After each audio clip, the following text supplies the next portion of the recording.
जय श्री राम प्रिय भक्तों। भगवान का जन्म दिव्य है, अलौकिक है, अद्भुत है। भगवान असंभव को संभव कर सकते हैं। भगवान जो चाहें वह पल में कर सकते हैं।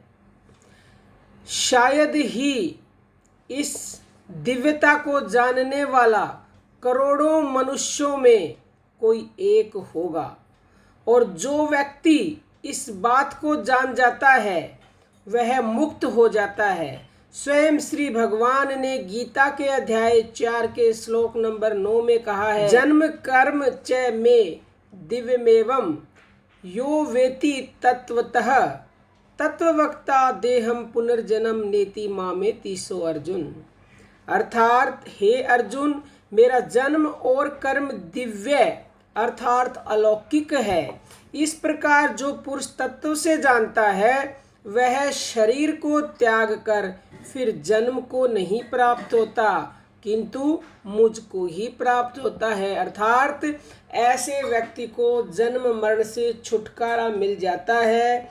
इस रहस्य को जानने वाले लोग कहते हैं, इस रहस्य को नहीं जानने वाले लोग ऐसे कहते हैं कि निराकार सच्चिदानंद घन परमात्मा का साकार रूप में प्रकट होना न तो संभव है और न ही युक्ति संगत ही है। वे यह भी शंका करते हैं कि सर्वव्यापक सर्वत्र संभाव से स्थित सर्वशक्तिमान भगवान पूर्ण रूप से एक देश में कैसे प्रकट हो सकते हैं। और भी अनेक प्रकार की बातें शंकाएं की जाती हैं। वास्तव में ऐसी शंकाओं का कोई आश्चर्य की बात नहीं है। जब मनुष्य जीवन में इस लोक की किसी अद्भुत बात के संबंध में भी बिना प्रत्यक्ष ज्ञान हुए उस पर पूरा विश्वास नहीं करता, तब भगवान के विषय में विश्वास न हो आश्चर्य अथवा असंभव नहीं कहा जा सकता।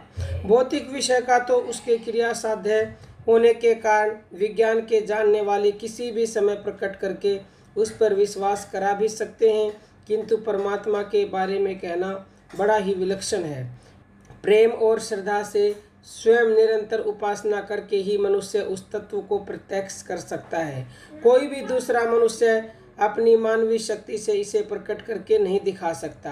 भगवान ने स्वयं कहा है गीता अध्याय 11 में, हे श्रेष्ठ तप वाले अर्जुन, अनन्य भक्ति करके तो इस प्रकार में प्रत्यक्ष देखने के लिए और तत्व से जानने के लिए तथा प्रवेश करने के लिए अर्थात एक ही भाव से प्राप्त होने के लिए भी शक्य हो। अर्थात ये जानना है कि भगवान के जन्म कर्म दिव्य और अलौकिक है, तो एकमात्र रास्ता है अनन्य भक्ति, अनन्य नाम जप, अनन्य शरणागति कीजिए।